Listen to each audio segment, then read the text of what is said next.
बिस्मिल्लाहिर्रहमानिर्रहीम। अस्सलाम वालेकुम। अल्लाह ताला वुसअत दे, हमारे दस्तरख़्वान में हमें रिज़्क़ हलाल अता फ़रमाए और सेहतयाबी जैसी दौलत अता फ़रमाए।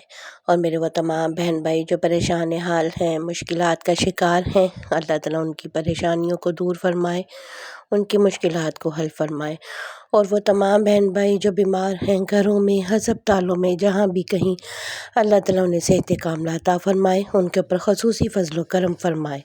आमीन या रब्बुल आलमीन। हमारी आज की रेसिपी जो हम शेयर करेंगे वो है बोंग का सालन। बोंग जो है वो गाय की टांग का, पिंडली का गोश्त होता है, उसके साथ हम सालन बनाएंगे आज। इसके लिए मैंने 1.5 किलो बोंग ले ली है और इसके साथ ये 3 मेरे पास नलियाँ हैं जो हम इसमें इस्तेमाल करेंगे जी। तो इसे मैंने सिरका और नमक वाले पानी के साथ अच्छी तरह वॉश कर लिया है और इसके बाद हम इसे कुक करेंगे। इसको सबसे पहले मैं प्रेशर कुकर में इसको हम कुक करेंगे। प्रेशर कुकर में मैंने सबसे पहले ये हड्डियाँ जो हैं, इसकी नलियाँ वो डाल दी हैं। उसके बाद के तमाम जो पीसेस हैं हम गोश्त के, वो इसमें डाल देंगे।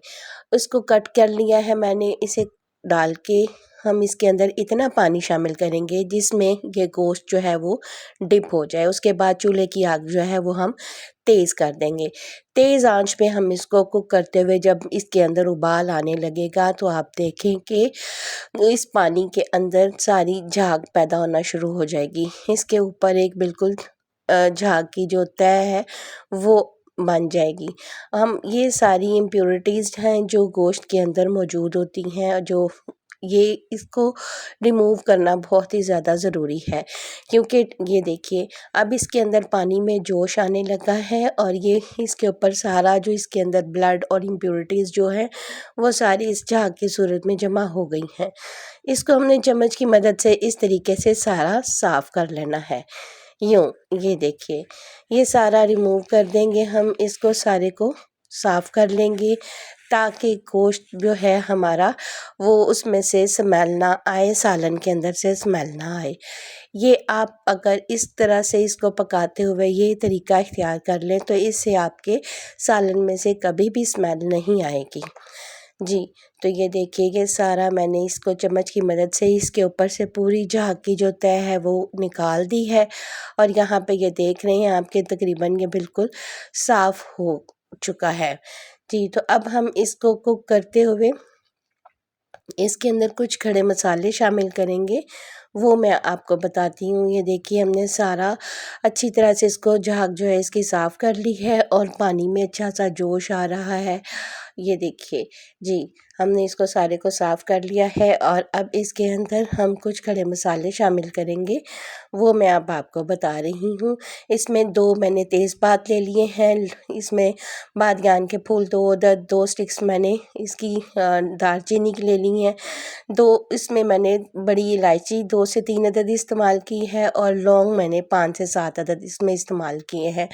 इन खड़े मसालों को हम इसके अंदर डाल देंगे, अच्छी तरह से इसको मिक्स करेंगे और इसके बाद यहाँ पे मैं इसको प्रेशर कुकर का ढक्कन लगाकर वेट लगा के इसको तकरीबन 1 घंटा जो है मैं इसको कुक करूँगी।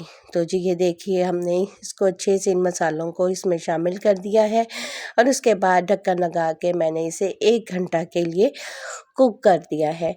याद रहे कि सीटी बोलने का टाइम जो है वो आपने 1 घंटा रखना है, क्योंकि ये बीफ है, बीफ गलने में थोड़ा टाइम लेता है। यहाँ पे 2 प्याज मैंने उसको इस तरह से पिंक करके फ्राई कर लिया है, इसका बहुत ज़्यादा डार्क कलर नहीं करना। और 1 प्याली मैंने दही की ले ली है। प्याज को फ्राई करके इस दही के अंदर हम शामिल करेंगे और इन दोनों को अच्छा सा हम ब्लेंड कर लेंगे और इसका एक अच्छा सा मिक्सचर तैयार कर लेंगे। प्याज को फ्राई करने के बाद आप पहले ठंडा कर लें और फिर इसे ब्लेंड करें। ये देखिए मैंने प्याज और दही जो है वो मिक्स कर दिए हैं। अब इसको हम अच्छी तरह से ब्लेंड कर लेंगे और इसका मिक्सचर तैयार करेंगे। एक पतीले के अंदर मैंने 1 कप जो है कुकिंग ऑयल का वो लिया है। कुकिंग ऑयल इसमें शामिल करने के बाद इसके अंदर हमने ये मिक्सचर प्याज को दही के अंदर जो ब्लेंड करके हमने तैयार किया है वो मिक्सचर हम इसके अंदर शामिल कर देंगे ऑयल के अंदर और इसे अच्छी तरह से हम मीडियम आग पे हम इसको फ्राई कर लेंगे, इसको भून लेंगे इस मसाले को। जी, तो ये देखिए मसाला जो है इसमें चूँकि पानी हमने नहीं शामिल किया, सिर्फ दही का अपना पानी है और ये जल्दी से पकने लगेगा और इसका पानी जल्दी खुश्क हो जाएगा। इसे आप मिक्स करते रहें साथ-साथ ताकि ये नीचे लगने ना पाए। सालन जो है वो हमेशा नीचे लगा हुआ सालन उसका टेस्ट बहुत ख़राब हो जाता है, इसलिए इतनी मेहनत से पकाया हुआ खाना थोड़ी-सी एहतियात कर ली जाए तो वो कभी भी जो है उसका टेस्ट ख़राब नहीं होता। ये देखिए हमारे पास मसाला जो है वो अच्छे से वो फ्राई हो गया है, इसका पानी मुकम्मल खुश्क हो गया है, ऑयल जो है वो सारा मसाले में से बाहर आ गया है। अब इसके अंदर मैंने 3 टेबलस्पून के करीब अदरक लहसुन जो है पिसा हुआ वो शामिल कर दिया है। इसको शामिल करेंगे और इसके बाद हम इसको भी अच्छे से इसमें भून लेंगे। अदरक लहसुन जो है आप चाहें तो आप इसको ब्लेंड भी कर सकते हैं, लेकिन मैंने इसको पिसा हुआ इसमें शामिल किया है। इसको शामिल करने के बाद अच्छी तरह से हमने इसको भी फ्राई कर लेना है।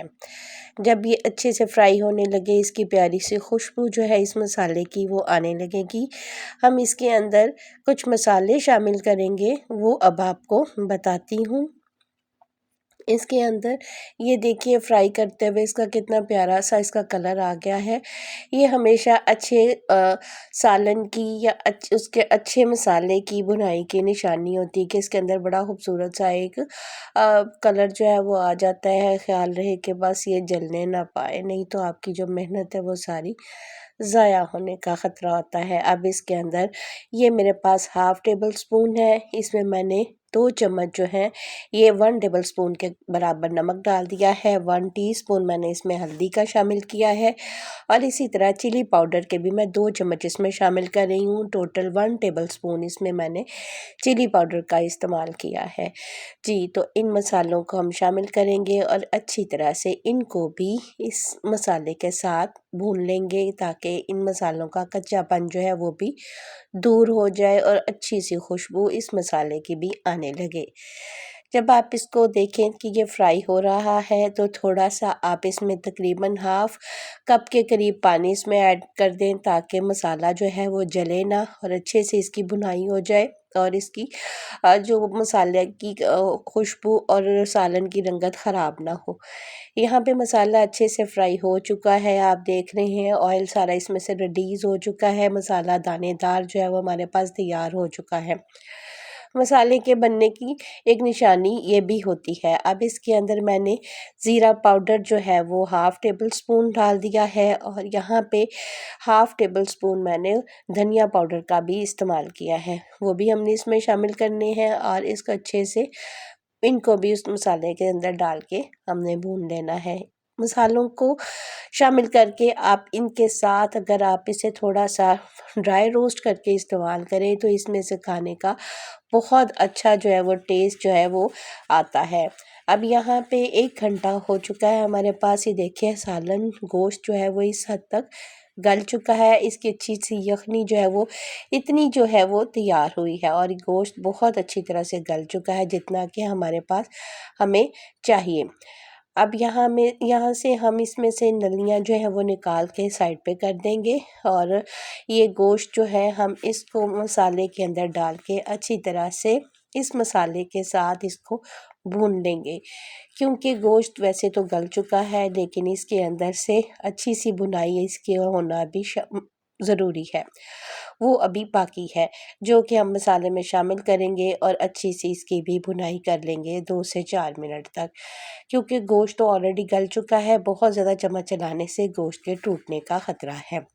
जब ये अच्छे से मिक्स हो जाए, इसमें से अच्छी सी खुशबू आने लगे और ये अच्छा सा भुन जाए, फ्राई हो जाए तो ये तैयार की हुई यख़नी जो है हम इस मसाले के अंदर शामिल कर देंगे। ये देखिए ये सारा इसके अंदर जितना भी ये ऊपर इसके रोगन है ये सारा उसका नलियों का है।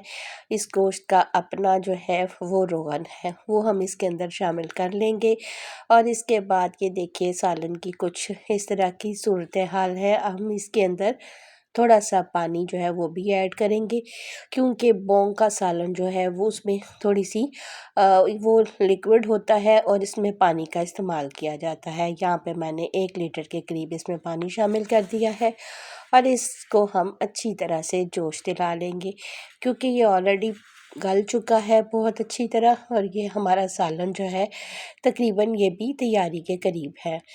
पानी शामिल करेंगे, इसके बाद हम इसे मिक्स करेंगे और इसके बाद हम कुछ इसके अंदर गरम मसाला जो है अच्छी सी खुशबू के लिए वो ऐड करेंगे। पानी में जोश आने के लिए हमने इसको कवर कर दिया है। 2 से 4 मिनट में ये जो शोरबा है इसका ये अच्छे से पकने लगेगा। ये देखिए सालन जो है हमारे पास कुछ इस पोजीशन में है, इस शक्ल में हमारे पास ये तैयार हो चुका है अल्हम्दुलिल्लाह। यहाँ पे मैं अब इसके अंदर अच्छी सी खुशबू के लिए थोड़ा सा गरम मसाला पिसा हुआ वो इसमें शामिल कर रही हूँ। इस गरम मसाले के अंदर तमाम खड़े मसाले जो हैं वो शामिल हैं, वो हम इसके अंदर शामिल करेंगे और इसकी अच्छी सी खुशबू आने लगी है। और एक चीज़ यहाँ पे वो काली मिर्च और ज़ीरा है जो मैंने भुना हुआ ज़ीरा उसको मोटा मोटा मैंने कूट लिया है। इसको फ्रेश आप क्रश करके इसके अंदर शामिल करें, इसके साथ सालन का जायका बहुत ही कमाल का हो जाता है। इस तरह से हम इसको शामिल करेंगे, मिक्स करेंगे। अल्हम्दुलिल्लाह हमारा बोंग का सालन जो है वो पक के तैयार हो चुका है। नलियाँ जो हैं हमने उसमें से उसका सारा जो गूदा है उसका बोन मैरो जो है वो निकाल लिया है, वो हमने सालन के ऊपर इस तरह से डाल दिया है। अब आप इसकी फ़ाइनल लुक देख रहे हैं हमारे सालन की किस तरह से बन के तैयार हो चुकी है। यहाँ पे मैं आपको दिखाने के लिए कि गोश्त जो है वो कितना अच्छा इसमें से नरम हो चुका है वो मैं आपको दिखाती हूँ। अभी इसको कट करके भी दिखाती हूँ कि ये देखिए जो इसके अंदर गोश्त है वो कितना नरम और कितना शानदार गला हुआ है। जी, तो उम्मीद करती हूँ मेरी आज की रेसिपी आपको पसंद आई होगी। आप इसे ज़रूर ट्राई करें और मुझे फ़ीडबैक दें। इंशाअल्लाह ताला मैं नई रेसिपी के साथ फिर आपको मिलूँगी।